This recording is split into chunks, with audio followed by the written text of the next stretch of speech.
و هر کسی که خود را به خدا تسلیم کرد و او نیکوکار بود، بیگمان به دستگیره محکم چنگ زده است و عاقبت همه کارها به سوی خداست.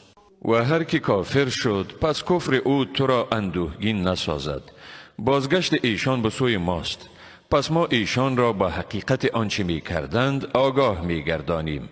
بیگمان خداوند به همه آنچه در سینه ها است آگاه می باشد.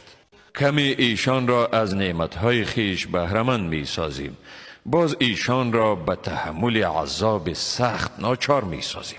و اگر از ایشان بپرسی کیست که آسمان ها و زمین را آفرید، یقینا می گویند خدا.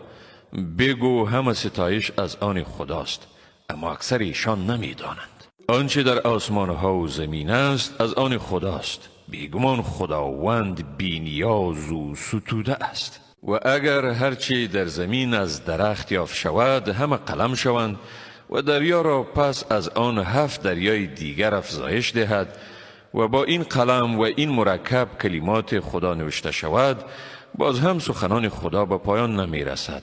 حقا که خداوند صاحب قدرت منعی و با حکمت است. آفریدن شما و باز زنده گردانیدن دوباره شما نیست مگر مانند آفریدن یک شخص. بیگمان خداوند شنوا و بیناست. آیا ندیدی که خدا شب را در روز داخل می گرداند و روز را در شب داخل می کند و آفتاب و ماه را رام ساخته است؟ هر کدام مسیر خود را تا مدت معینی می پیماید و این که خداوند به آنچه می کنید آگاه است. این به سبب آن است که بیگمان خداوند هم اوست حق و بیگمان جز او هرچی را نیایش می کنند باطل است و بیگمان خداوند هم اوست بلند مرتبه و بزرگ.